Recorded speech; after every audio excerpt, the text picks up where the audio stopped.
Salut chers élèves et bienvenue dans votre chaîne J'adore les maths.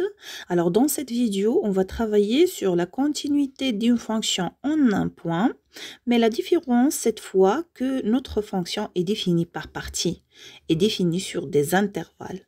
À chaque intervalle, on a une formule différente. Comme vous voyez, on va montrer, dans cet exercice, on va montrer que la fonction f est continue en 0. Ici, on a la fonction définie par partie, donc pour x inférieur strictement à 0, f de x égale à sinus de x par 2x. X inférieur strictement à 0, c'est-à-dire que cette formule-là est définie juste pour les réels qui sont strictement inférieurs à 0, c'est-à-dire de moins l'infini jusqu'à 0, mais 0 n'est pas inclus dans cet intervalle. La même chose pour la deuxième formule.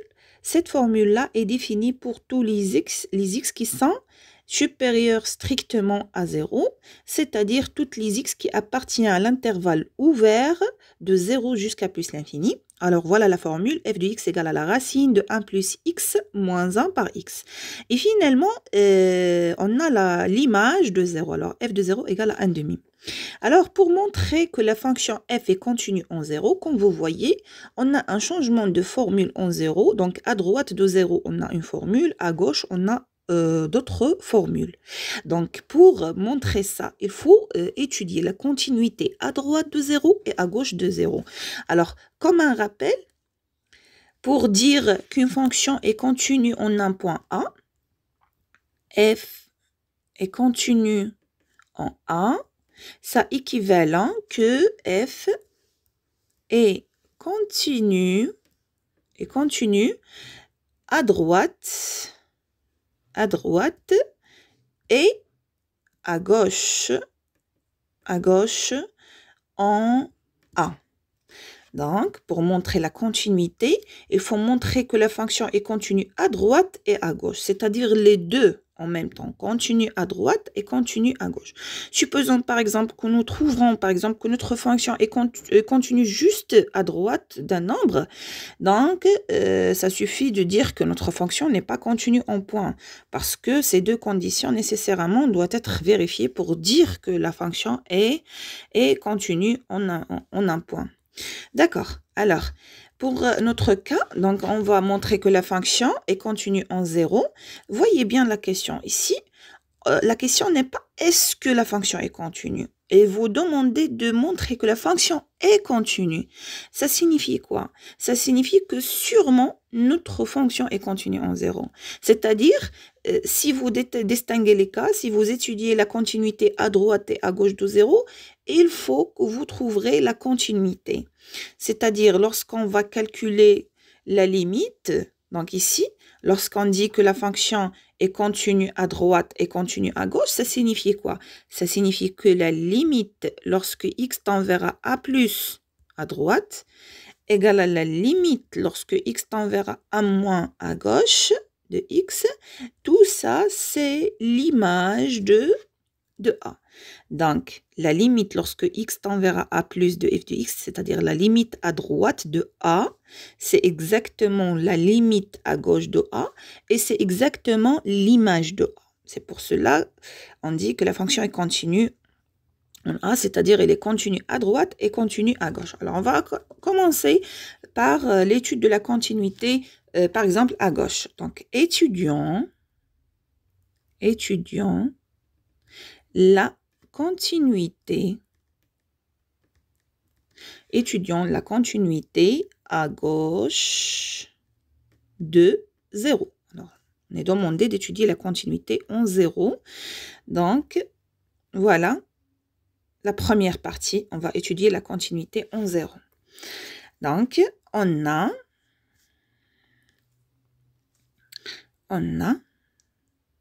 voilà, la limite lorsque x tend vers à 0, on est à gauche, c'est-à-dire moins de f de x. On va calculer cette limite-là pour étudier la continuité à gauche de 0 égale à la limite lorsque x tend vers à 0 moins.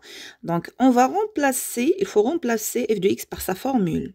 Mais il faut faire attention, la fonction est définie par deux formules. Il faut choisir la formule convenable. Donc, on est à gauche de 0. Donc, si vous voyez bien, à gauche de 0, c'est-à-dire x est inférieur à 0. Donc, à gauche de 0, c'est-à-dire on va utiliser cette fonction-là, cette formule-là. Donc, c'est sinus de x par 2x. Donc, on va remplacer f de x par sinus de x par 2x. Alors, quand vous voyez bien, toujours, lorsqu'on a une fonction trigonométrique, il faut toujours vérifier est-ce que notre limite, c'est à 0, en 0 ou non. Donc, dans notre cas, c'est en 0. Donc, on ne va pas faire un changement de variable. On va garder la même limite.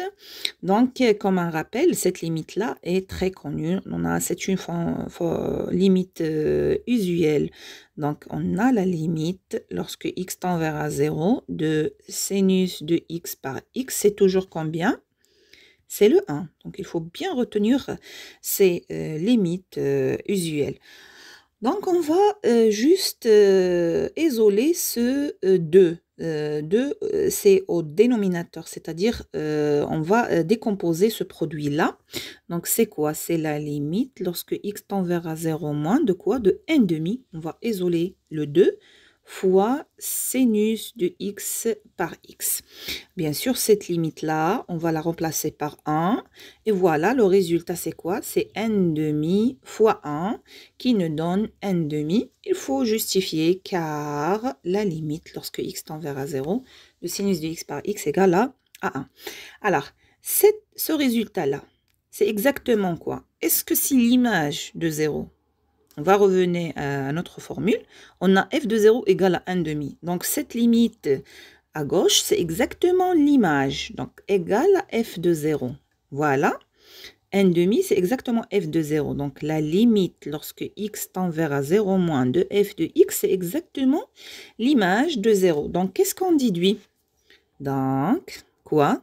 Donc, notre fonction est continue. Donc, f est continue à gauche en 1. En 0, pardon. En 0. Parce que nous étudions la continuité en 0. Voilà, donc on a répondu à la première partie, c'est-à-dire on a montré que notre fonction est continue à gauche. Maintenant, qu'est-ce qu'il faut montrer? Il faut montrer que la fonction est aussi continue, est continue à droite. Donc, on va montrer que notre fonction est continue à droite. Donc, étudions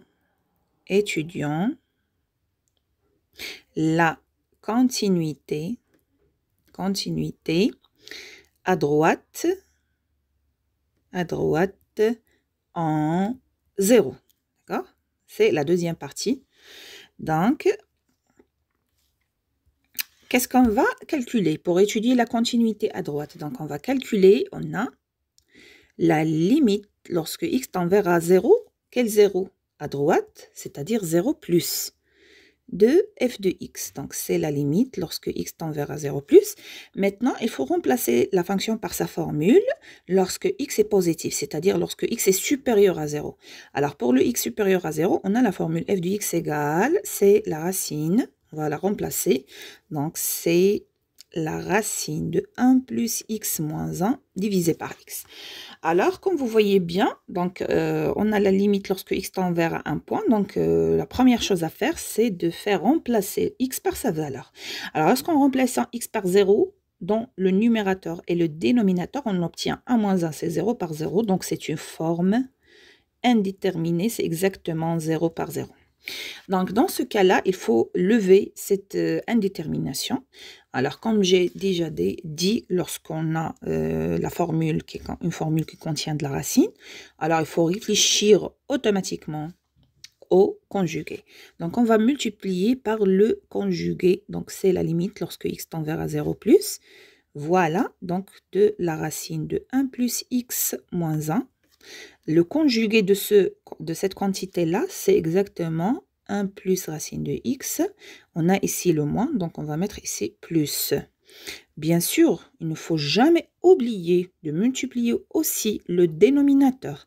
Donc, on va le multiplier par 1 plus x plus 1. Voilà. Égal à la limite, lorsque x tend vers plus l'infini, toujours, le produit de deux nombres conjugués nous donne une identité remarquable. Donc, A moins B fois A plus B. A moins B fois A plus B, c'est combien? C'est toujours A au carré moins B au carré. C'est l'identité remarquable. Donc, on va appliquer ça.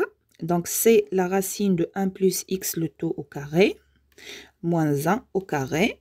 Et nous n'oublions jamais le dénominateur. On va recopier la même quantité. Voilà, plus 1.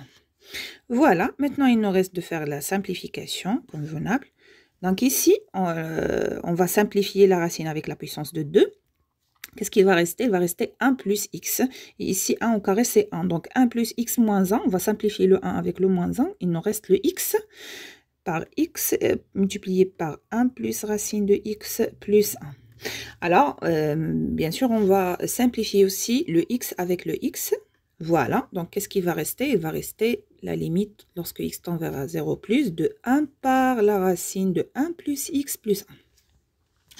Maintenant, on a simplifié. Maintenant, on va calculer la limite autrefois pour vérifier est-ce qu'on a vraiment levé l'indétermination. Alors, toujours lorsque vous arrivez à l'étape de la simplification, après la simplification, en remplaçant x autrefois par sa valeur pour la deuxième fois, donc si on va remplacer le x par 0, on aura le 1 par la racine de 1, c'est 1, 1 plus 1, c'est 2. Donc, cette limite est finie. Donc, elle vaut exactement 1 demi. Je répète, lorsqu'on remplace x par 0, la racine de 1, c'est 1, 1 plus 1, c'est 2, donc c'est 1 par 2. D'accord? C'est une limite finie. Alors, qu'est-ce que vous voyez? Que la limite, lorsque x tend vers 0 plus de f de x, c'est exactement 1 demi. Alors, 1 demi, c'est quoi? 1 demi, c'est exactement l'image de 0. Donc, la limite lorsque x tend vers 0 plus de f de x, c'est exactement f de 0. Alors, qu'est-ce qu'on va déduire à partir de ce résultat-là? Que notre fonction est comment? Elle est continue. Très bien, donc on va dire d'où f est continue à droite en 0. Voilà, en 0. Alors maintenant, la conclusion finale. Premièrement, qu'est-ce qu'on a fait? On a étudié la continuité à gauche et on a trouvé que la fonction est continue à gauche. Et on a étudié la continuité à droite de 0 et on a trouvé que notre fonction est continue à droite en 0. Alors la conclusion, alors on déduit que f est continue en 0. Pourquoi? Parce qu'elle est continue à droite et continue à gauche. On déduit donc que notre fonction est continue en 0. Voilà. Alors, j'espère que vous avez bien compris et à la prochaine.